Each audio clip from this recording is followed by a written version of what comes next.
Um, Welcome to the Uncharted chapters, where we explore stories behind the series, the raw, real, and the progress in journey, which people in academia rarely talk about. So, my name is Biman, and I am accompanied by my co-host Ishanya.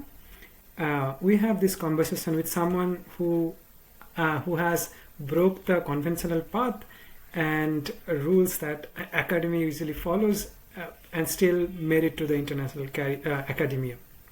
So our today's guest is Bivas.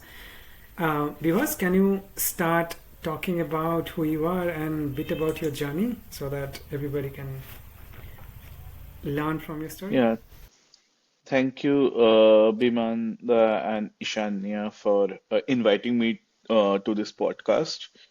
Yes, to start off about myself, I'm currently a rising second year PhD student at UCSF, studying somewhere in between stem cell biology, development biology, and neuroscience, trying to figure out what is going to be my niche for my thesis.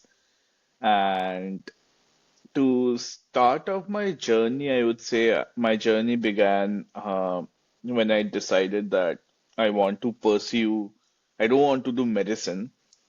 Even though getting selected, I chose not to do medicine and I went for my bachelor's in St. Xavier's, Bombay.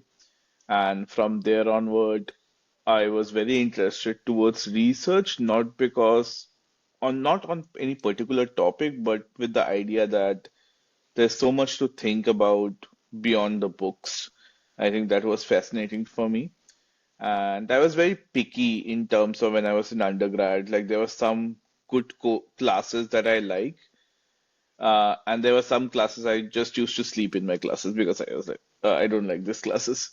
So I think that was also another reason of pursuing research is because you don't have to study all the things that you have to. There's no like subject boundary, but you can study only things which you like.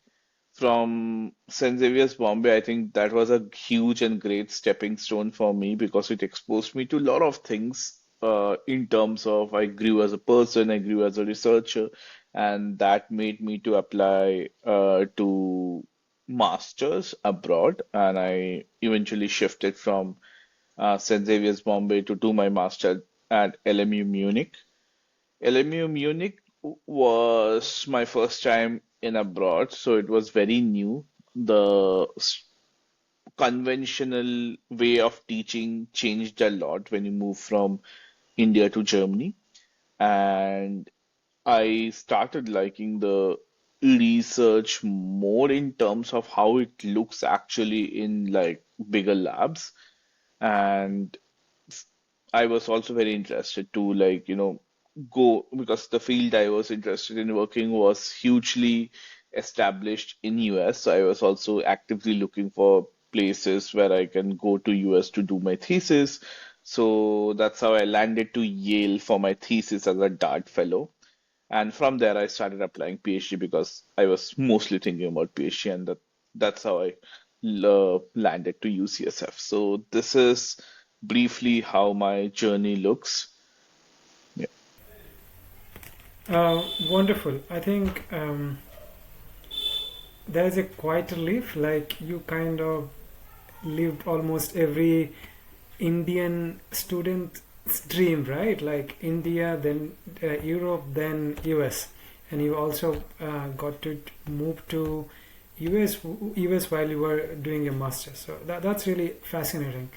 I remember like the first time we had a conversation before this one, then you talked about that you didn't give GRE TOEFL, what usually people think that's the only way to get in masters, and other than that you were doomed, right? And that's a huge scam, like the way you explained. So can you please enlighten us more about that so that like the audience can get more understanding?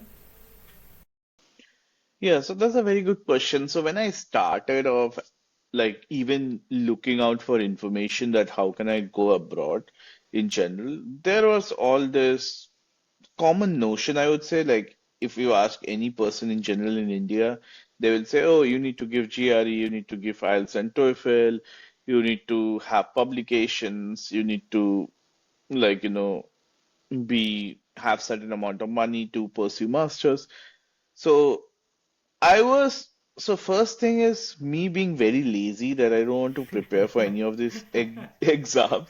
I was like, can I find a way where I can bypass this way of not giving exam? Because it is actually even mental barrier to think about giving those exams because not only you have to prepare for those exams, but you also have to invest a quite amount of money for that. So initially it was like me trying to find a way, if there is a way that I can, go beyond this path. And the only thing I was very good at since my high school is that I was very good at mailing people. Like I can mail random people with random things. So that's how I got even my first research internship. So I started mailing of people and especially the graduate schools that I wanted to apply. And I figured out that nothing is important, to be honest. Like, neither you need GRE. GRE is not at all required. Neither you need IELTS and TOEFL. Like, later on, I'm currently trying to create a resource where I'm actually quantifying how many universities need IELTS and TOEFL. And I now figure out that 80% of the US colleges doesn't require IELTS and TOEFL. 75% of the European colleges doesn't require IELTS and TOEFL if you're like undergrad is in English, which is most of our case. And so I started mailing out people. I think that was like very useful for me, where I got to know that this is actually the reality. And people are very far away from the reality because the people who are spreading this type of information have either not in academia or they have gone to academia like 10 years or 12 years back. So these are the things, certain things like I actually did. Wonderful. So like like one of the skills that comes to my mind, like or as you talked about that, people don't think that you feel like your best skill is that you have to be very technically sound. Well, that there is a truth on that, but I think more than technically sound, you also need to have this like going your comfort out of your comfort zone and mailing people, and not thinking that hey, this is I don't think this is gonna work. You just go, give it a try, and if it doesn't work, it doesn't work, right? You have nothing to lose that way. So if like I had a mentor who used to say, if you never ask, the answer is always no. Um, so that's quite interesting. So, I mean, I kind of think a series of questions from that. Can you tell us a bit more about uh, what what is your strategy when you write a mail to kind of let's say random person who doesn't know? And do you really talk about technical stuff or like be very specific and ask specific question? I think it depends on what type of mail you're doing. If you're asking for something like basic questions, like whether this particular thing is needed in the application or not, I think you can go very straightforward. You don't need to sugarcoat it because what I feel now, once I've done this application process, that people are ready to help you, as you said, but you need to ask the right question and in a straightforward way. And let's say if you're approaching some people for research experience or something, emails are always very tricky in terms of it is expected that even if you send 10 emails, there will be two emails which get replies. Wherever you are, like even if you're in Harvard, even if you're in any XYZ colleges, so that doesn't matter and that doesn't should be a deciding factor whether you're applying through email or not. Mostly, I suggest all the people is like show genuine interest. Like tell them that why are you particularly interested in their research. Don't just write I am interested in so and so. Give me the why. Give me how your experience. made you interested towards the research? So answering this why and how is very important because at the end of the day, along with your email, you are attaching your CV, and CV will cover all the technical details that the professors need to see. So that is very important to answer why and how. Right. And you, so like I also had a lot of difficulties, right, about the length of the mail, right? As you rightly said, like people usually don't reply, and I think if two people are reply in 10 mails, that's a very high number actually. It's almost 20%. Um, so how do you make sure? Okay, what would be right length for a initial conversation? I just go around 500 words. I think Okay, that's more than enough. right, right. Okay, fantastic. Right. So when you went to, like, let's say, your first step to Germany, then to US, definitely you had an imagination, right? How the life would be, and then when you are there, things turns out to be very different or quite different, right? What was your experience? Uh, I think more than any expectation, I would say when someone wants to go abroad for research, uh, for example, master's or PhD, research is an important thing. When we are all very focused about research, but academia comes with a lot of other things. Academia comes with not only research but also with managing different people working style. Let's say suppose someone is your mentor, he or she might have different working style that may not match with your style of working. So it comes with that. Academia also comes with you understanding that when you come back home after your research, you will have to stay alone with you for a certain amount of time because that's how the thing looks for a lot of abroad students. So I think people, when someone comes to abroad, they are more interested about they will do research. What I was not expected is basically research will go slow as it has its own pace, but also at the same time, there are other challenges or let's say other things that you need to get yourself sorted because you are a student who is studying abroad. So there are a lot of challenges to that. So those type of things I was not aware. I was very excited about the type of research I wanted to do, but then I think I was taken aback with the sort of challenges that I need to face, both in terms of like managing my personal space as well as managing anything outside research and anything outside lab. Right. As the name of this podcast is Uncharted Chapters, so um, why don't you share some of this, let's say, uncharted territory, what's not being talked about, right, in regular conversation? For example, I think a couple of days back you wrote about this loneliness factor, what actually is quite common, people who stay abroad, and I can definitely relate to that, as I told you. So, can you talk a bit more about that and some other relevant issues? Yeah, so one of the fact of loneliness, if you think of like that, see, we are very, when we come to abroad, we are very invested to our research, and research has its own way of performing.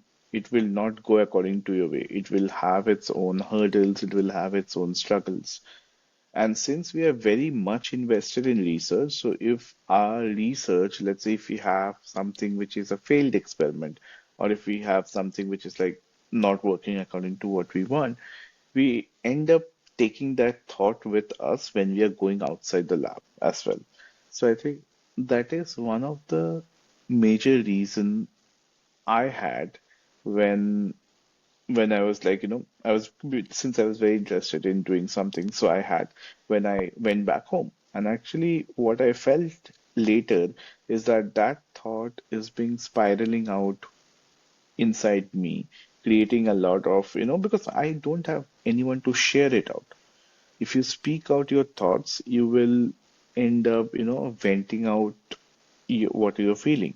But if you don't speak out, it spirals in your head And I think that's the reason behind, at least I had like anxiety attacks couple of times, and that's the reason behind that.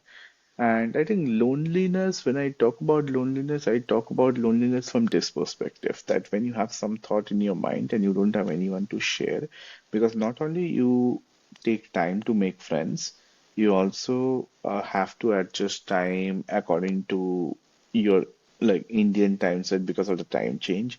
You also have to feel comfortable to share someone. So these all factors, so one of the factors, loneliness. The other factor we don't even talk about at all is how difficult it's going to uh, adjust yourself to different working style of different people. Let's say some people in academia may be exactly according to what you want. They will give you good feedback, they will give you like proper guidance. With some people you need to read between the lines. They might not be straightforward. You need to, but then let's say these are the two type of characters or these are the three type of character people can be there, but then you meet a next new person whom you don't have any idea. How will you think? Will you read between the lines? Will you not read between the lines? So you're confused at the end of the day. So what you end up doing is, even the person, if he or she is saying with genuine concern, you start read between the lines because our brain is always wired to think that there's something negative happening to us. So I think that is another challenge. The third challenge is what also people don't talk about a lot is it's also a very fine balance between how you maintain your lifestyle. So when I talk about lifestyle, I talk about finances, I talk about uh, your like daily schedule of what you're doing, your schedule of managing other stuff, your schedule about everything, because it is it is actually very tough to maintain because since research is very uh, very tricky in terms of how it should behave. And last part, I would say there's nothing as work-life balance, to be honest, in any place. People go to Europe thinking that they will have work-life balance, but I don't believe in the concept of work-life balance because there's nothing. Let's say in Europe, if you're doing a research, yes, this is the concept that they will not tell you to work beyond 5 o'clock. Okay, that's okay.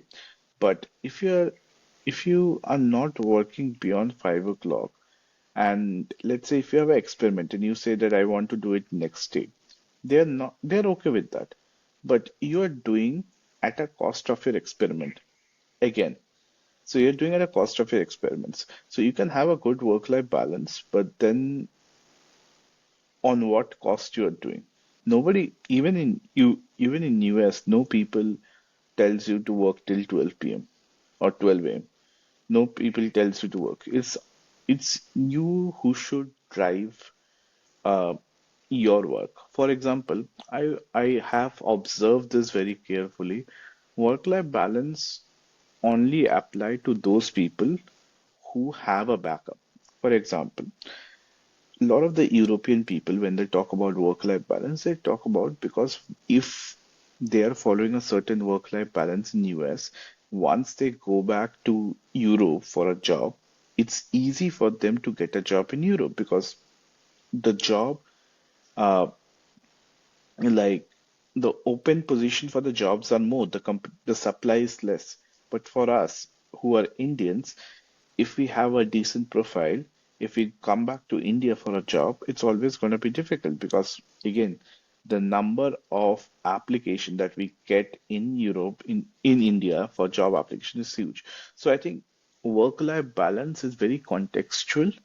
And being an Indian coming to abroad for studies, there is no work-life balance both in Europe, both in US. So that is the four things to talk about. Right.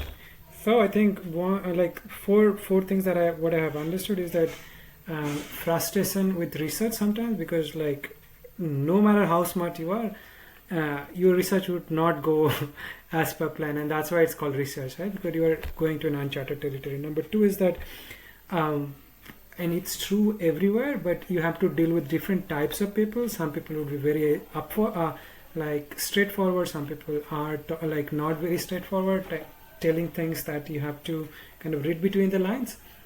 And of course there is a cultural difference as well that plays a role into that. Then you are not sure how to behave with different situations and circumstances based on whom you are dealing with. It includes even your supervisor as well, right? So that kind of creates a unsettling feeling within you, like, okay, what do I do in this situation, right? And that has a connection, I think, with also imposter syndrome or not having confidence, and that's a entirely different discussion. We're not going there right now. Also, like, another part is that how do you kind of the lifestyle, right? How do you work? How do you manage your finances? Because yeah, like when you are abroad, you have to do all your things by yourself, right? So then, how do you manage all these things also plays a very important role. And the last part you're kind of mentioning is that a lot of people think that if you're abroad, then miraculously work-life balance works. Perhaps it does, but then it comes at a certain cost that, like, you have to redo certain things, right? Especially, for example, a experimental heavy field like biology or chemistry. Let's say you cannot start something and then say, okay, it's 5 o'clock now. I'm running on the clock. I come back and do tomorrow. But like for example, uh, people like us, like me and Ishanya, we're studying in computer science, so we have this luxury to kind of put things and then go and then come back the next day and do. And also, I think, depends a lot more on the place, because, man, if I'm talking about Sweden where I did my PhD, if it is 5 o'clock, you usually don't see anyone being around. If it is Friday, it's by 4 o'clock, the whole building is kind of empty. Yeah. Okay. So, Ishania, it's over to you. Please take over. Yes, I heard you were saying that you worked in different domains in biology. If you had 2 minutes, how would you give an introduction about what you work on? And yeah, as for a layman. I think that's a very interesting question, and I always look up to this question. So I work on what makes human a human, technically for a layman. So why humans can do a certain thing that not other primates can do. So I study what is the smaller molecular level changes or cellular level changes that makes human brain to think idea like to take over the world. So in short, I work what makes human a human. And in the world of STEM, what is it called? It's a weird junction of developmental neuroscience and stem cells. So we are using a stem cell model, and it is called developmental neuroscience. Right. So, if you want to say in terms of application, where do you see this being applied? Okay. Normally when we talk about humans can do a complex task, uh, it's because human have this protracted period of development. So a human baby goes through 9 month of gestation in mother's womb that helps that baby to develop a complex networking of neurons in their brain. But that comes to a cost, because if the time is long, not only you are developing properly, but it also makes the human baby vulnerable to lot of diseases. For example, we always hear about psychiatric disorders in humans. We don't hear about psychiatric disorders in chimps or monkeys or XYZ family, because the development time, the time period takes to develop a particular type, also exposes the particular thing to a lot of other, like, stress or a lot of other mutations that we call. And that can lead to probably different type of psychiatric disorders. So if we study what makes human a human in terms of molecular and cellular level changes, we can also try to use that data to understand what are the changes that is happening at early development that is making human more prone to any particular disorders. So that is the major goal. So when you started out in your 11th and 12th grade and you decided to do biology and then your undergrad and your masters, did you were you very much interested in this very particular domain, or did you have transitions, and how did this transition happen? Did it not leave you with self-doubt saying I'm switching domains? If you have things to say on this. So I think I always wanted to do something with brain because I used to watch this cartoon show that used to come at early 2000, where there was a there was a cartoon character who used to come up with great ideas. Like one of the idea was I want to take over the world. So I always, and the other character was he didn't have that brain, like that they used to call. So I always thought like, what is in the brain that is making you think like that as compared to the other cartoon character that was not able to think. So I think that was my initial motivation behind like always wanting to study neuroscience in general. I think that started off with doing different domains of science. Like nobody will give you opportunity to work in a neuroscience lab unless and until you get some research experience in other field. But the initial interest was towards neuroscience, but then I slowly started working on getting basic understanding of how science works in general. So I started working on different domains, and then by the end of my bachelor thesis, I got to work in a neurodevelopmental lab in TIFR Bombay, and that's what cemented my initial interest towards neuroscience. I see. That's a very interesting. It's very nice to hear people with uh, so much passion stick to their domain, and I very much enjoy your explanation. So you were saying that in your undergrad you were very sure you wanted to work in neuroscience. That's very nice to hear. So if you could go back in time and talk to your perhaps your undergrad version of yourself, what is it that you wanted to say to them? Mhm. Yeah, I would have said like, enjoy a little bit more. I think life is very uncertain. It will go at its own pace. Yeah. I Yeah, in my undergrad, I was doing not only research, but I was also involved in a lot of other things. So I used to perform in open mics, like in Habitat and stuff. So yeah, that really got sometimes cut short because I was like, okay, I need to work.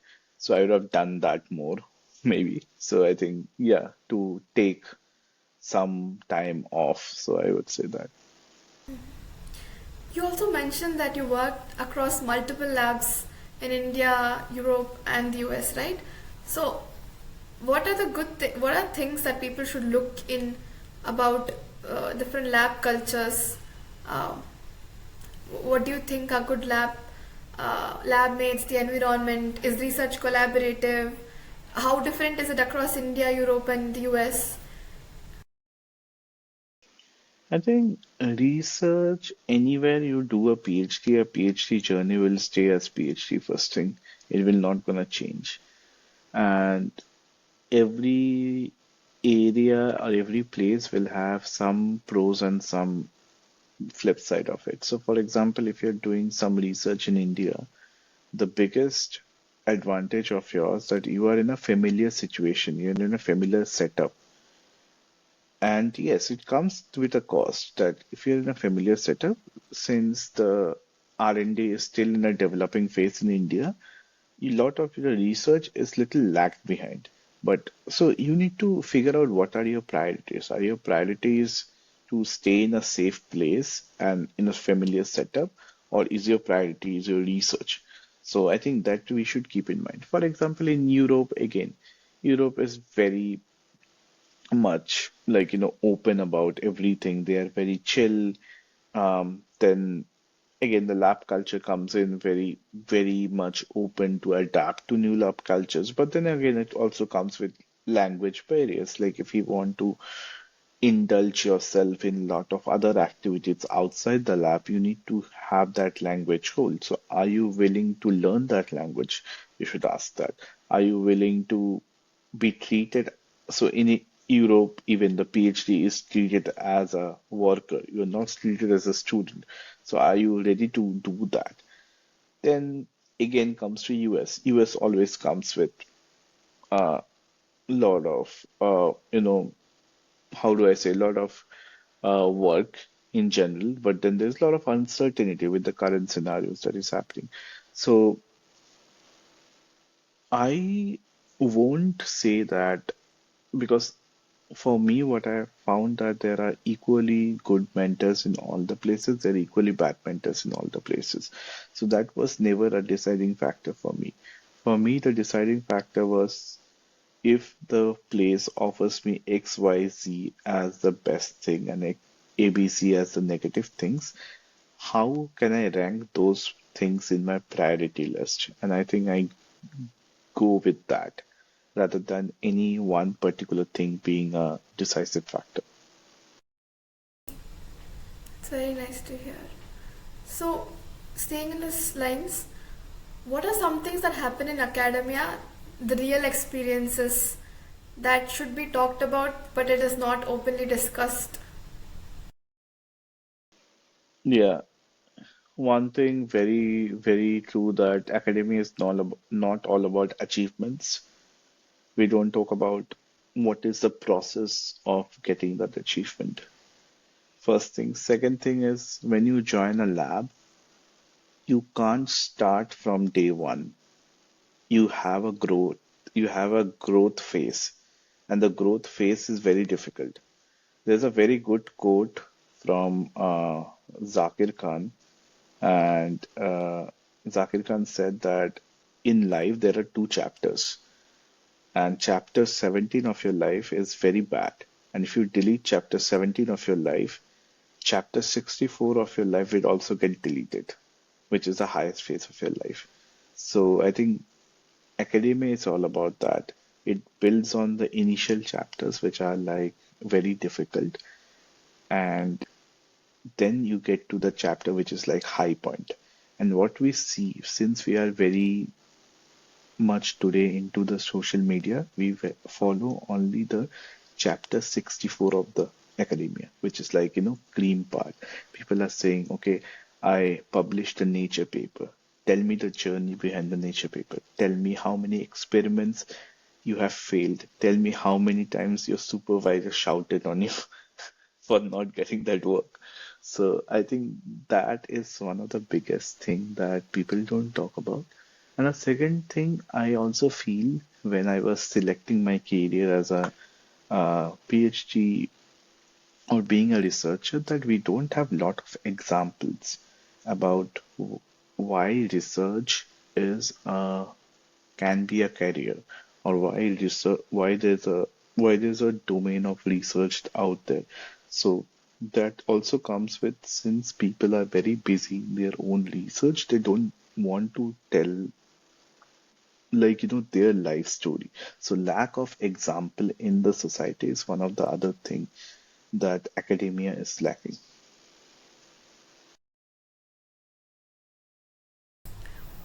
Why do you think these things stay hidden? Why is it not spoken about across places, people, or even labs? I think the discussion is there's no two-way discussion that happens between people on these matters. What makes you think there's Because other reasons? yeah, yeah.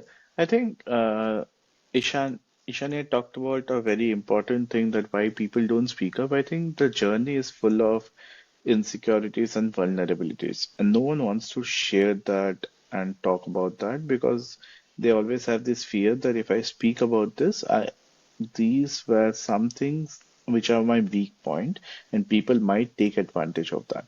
So I think that is one of the biggest reason people don't share about their struggles. If you see if you see on LinkedIn as Bimanda post and I post, who talks about what happened in a day life? People will always talk about, okay, I achieved this, I am doing this. Have you seen a single post where people talk about how they are managing their time? What is the frustration they're going through for managing their time? And I think it is not only in academia, it's all also in startups, it's also in corporate, it's also in everything.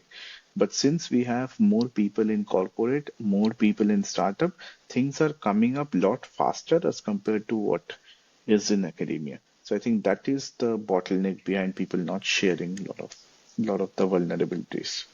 I think to a certain extent, I agree what you're saying, Bivas, but I would also disagree. I think it has a lot to do with our social standard norms and so on, and also our kind of this imposter syndrome that we're talking about, right? It's just that I mean, so what do we celebrate in our education system? Success, right? And how do we define success? Like, okay, if you come first, that's how you first, second, third, or like you rank in the class, then you define success. If you publish a lot of papers, that is what measure of success, right? But we never really see the background. First of all, background journey. More importantly, it's also the quality. We are sometimes so obsessed with quantity itself, and I think the blunt reason for that is that it's measurable factor, because how do you define your inner growth? It's very hard to define, right? Or how do you define your confidence? You cannot do that. But if you write a paper, it's kind of very much measurable that way, right? So one factor is that we don't have such standard impact, define impact when things are much more internal than which is things are external. That's one thing. And then also I think, yeah, it's just that there is a lot of sense of judgment involved, that okay, what others would feel if I am talking about that, maybe I'm weak, as you rightly pointed out, right? So, and exactly that's the reason I think we should have this kind of conversation, to show that, hey, I mean, everybody goes through that, and it's okay, because we are human, right? And we are not Iron Man. I mean, even Iron Man has their own vulnerability, right? And it's like, I think what reminds me of when I think about life, pale blue dot. Do you guys know pale blue dot? Like when um, what is that, rover is living, and then it takes the picture of Earth, right? This tiny blue dot, and then Sagan is talking about, look at this dot, like how fragile our life is, right? And all we have each other, right? And if we cannot embrace that, and if we cannot show our vulnerability, and if we cannot be there for each other, what's the point? It's kind of all meaningless that way, right? So yes, I actually that leads to the question I wanted to ask you, which we kind of postponed. And I have my own share on that as well, like dealing with imposter syndrome. We all have that. So how do you deal with your imposter syndrome? And how do you actually, a lot of times what happens, you don't realize even that you are having imposter syndrome. So first thing is that, how do you detect that in the first place? And once you detect it, how do you deal with that? I think imposter syndrome is somewhere built in me since I was born because I feel like, uh, okay, a point. I was talking with my Didi like yesterday, and she told a very important thing, like very, very thoughtful thing. She's like, when we are very young, we are told ki তুই এটা কর না হলে লোকে কি বলবে. So you do this, otherwise what people will tell about you. Or let's say, always, again, the comparison game is always there from the starting. This people is doing something, you're not doing something. So I think imposter syndrome stems from these two mindset of thoughts, because you are grown in an environment where you are always being compared even if you don't want.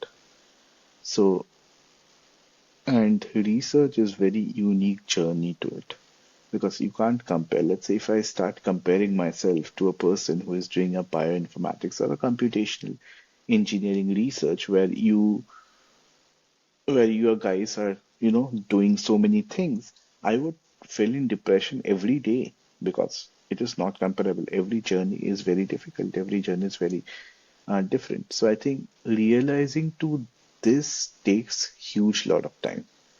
Like you have to understand what are your strengths, you have to understand what are your weaknesses, and I think realizing that you are suffering from an imposter syndrome starts from you identifying what are your strengths, and that will only happen when you start taking out time for you, taking out time and start writing out your thoughts that this is something that could happen with me, or this is something I did today which makes me proud of myself. I think self acceptance is the first way to deal with imposter syndrome, and it's not a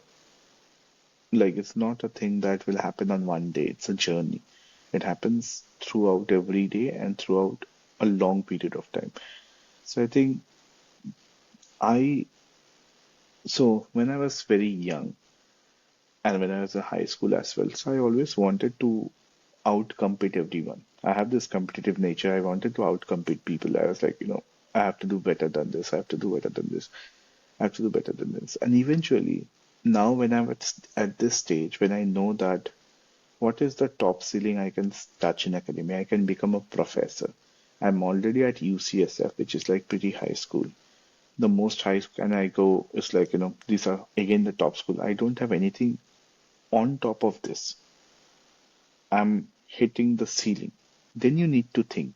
Then you start thinking. Then you start tracing back, okay, what if this loop never ends? What if I become professor and still I'm not happy? What if I become something else and still not happy? So I always like the day I realized that this is a never ending loop and it will always push me to do something better as compared to others. I think that was the day when I realized that I have this something called imposter syndrome because I am not even aware what I am or what I want or what I need or what I stand for. So I think that was the point where I realized that this is something I need to work on me. And that is when I tried taking out time. And it's very difficult. When I say taking out time, I used to just do random things that made me happy for that random period of time. Let's say if I have to take a day off, I want to go out and eat, I just go out and eat with me. So there's no any set rules. Everyone can go out of this syndrome, but by start doing whatever they feel good at that moment, because then you will be with yourself a little more as compared to your daily life. So I think I don't know if this answers make sense, but it's like more of a cluttered thing that I am also still figuring out how to Right. get out of it. Yeah, yeah, yeah. Um, if I have understood correctly, it's kind of what you're talking about. Uh, Taking a step back and looking at your life's big picture. Hey, okay, what I'm trying to achieve with my life, and why, like when you are worried, you kind of look into, you kind of again step back and see that why are you worried about? Like, is it you are worried about because um, I mean, somebody is doing better research than you, better, quote unquote, better, because there is no comparison anyway, right? And or is it something else? So, stepping back is the first stage, like when you are not feeling okay with yourself. And the second part of this is to um, accept that the loop is never ending, because when you try to do something or try to chase something external, there will always be a bigger star, right? So taking back time and kind of taking it easy as well and go with the flow, and start accepting, in the sense that start keep doing things, and if it doesn't go as per your plan, then kind of still relax, but you don't leave trying, but you keep doing at it. Would that be kind of slightly organizing your thoughts? Right, right. I mean, I can share my story actually. So when I finished my PhD, I felt I am the worst PhD in the history of PhD that people have produced. um, and because I felt that I do not know anything, and to some extent that was true, but to a large extent I think I was blowing up all this thought in my head without any necessary, like without any reason. That being that, like, I was looking at my PhD from, or research, through the lens of my subject matter expertise. Okay, maybe I was not there 100 out of 100, but what I have learned about life, it's tremendous. Like the kind of things I did, the kind of people I met, and the perspective that these things gave me, like it was humongous. And as you said, if you delete the 70th chapter of life, then the 64th chapter of life would be deleted as well. And it's exactly the same thing. Those things taught me so much. Later, when I did different things in my life, whatever I tried to do, I saw, okay, maybe I was not a superstar in my subject matter expert, but like I know so many things, how to communicate with people, or how to kind of be any situation and like adapt to it without any problem. And all these things actually made me more confident. And that self-acceptance came with kind of trying different things and seeing that, okay, I'm actually not that bad what I felt that I'm bad at. And you need to just kind of go and work your ass off, and that's how you find it out. Instead of just, often we are in our head, right? And that's where the problem starts. Yeah, I think that's the biggest thing. Try out what gives you happiness, but for that you need to try out things. Then only you will recognize what gives you happiness. Yeah, and happiness can be of different kind, right? It could be something that coming from externally, or it could be very internal things as well, and which kind of is there, kind of as your north star. And we should, as you also talked about, that if you're chasing external stuff, we would. It's a kind of a mirage. You would never get it. You have to find it within, which is already there, and like so many gurus have shown that. Perfect. I think we should move to our most interesting part of this whole podcast, which is rapid fire round. Ishanya, would you like to give it a try? I had one last question that I wanted to ask actually. It was really interesting to know there was a lot of self exploration in your life that went on. So I want to know, how have you transitioned from as a human being from your high school, undergrad, postgrad, and a PhD? I think one thing I would say, if I see myself right now as a PhD student, I know to take risk and I panic less. I'll give you a small example. So recently, my room, I locked myself out in UC at UCSF housing. And if I was a high school kid, then the first call I would have done to my mom. Even in my undergrad, I would have panicked, uh, even in my PG. But now I dealt very maturely. I waited. I emailed a person who was interested. I negotiated with them that so that they don't charge me money, and it worked out. So me taking very sane decision and not hitting my panic button, that is calling my parents, is what I have learned. And I also have increased my stress, risk taking ability. So I take much more risk as compared to what I used to say do in my high school. So I would say these are the two things. I have this saying, like if you look at your life like your younger version, and you're not laughing at like haha, how stupid were you are not growing. So good job. Yeah, so I think we can start with the rapid fire round. So you just have to say the first thing that comes on your mind. Question number one: Every PhD student needs their energy boost. Coffee or tea? I think coffee. Yeah. One book that changed how you think about something important. Yeah, so there's a book called Predictable Irrational by Dan Ariely, which talks about how you make decisions in general in market. It is a neuromarketing book, but they talk about how you make decision in life. So I think that has a huge impact on Best advice you've received that you initially ignored. manage your time. Hard time. My father always used to say, make a timetable. I was like, oh, I'd never follow a timetable. But now it is very important.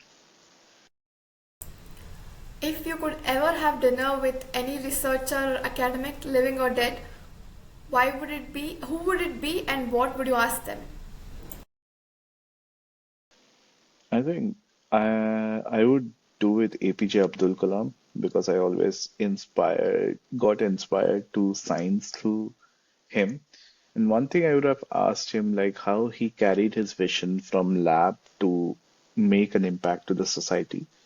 I think we need more of educated people who can make impact to the society. So something about that journey, I would be happy to ask him. What's one thing you would do when you need to reset or recharge? Talk to people, talk to my mentees. I take my mentoring session started because I had to, because I love to talk to people. And I think that is one of the thing I do to recharge myself. Fill in the blanks. I wish someone had told me that academia is dash. More than research. What's something you're genuinely excited about right now, research related or completely random? Hmm, I am genuinely interested about how AI is going to shape up things, and hopefully I can learn some of the AI tools because it has impact in so many things, not only in academia but also in our everyday life. So, genuinely interested about how the thing goes. One word describe your relationship with uncertainty. Fun journey that's make it exciting. Yeah, some if it is bad, it gives you that, negative feeling, but it also gives you the feeling that there will be something good happening in later. So, What would you do if you knew you couldn't fail? I don't know. I think I have talked about a bit on that. Like, if you don't fail, you will have that constant dopamine surge on your mind, and you will stop enjoying your success, stop enjoying your small wins. You will become a robot. So I think failure is very necessary. You need to see the bottom, you need to see the black to enjoy what is white. So I think that is very important. What do you hope someone takes away from hearing your story today?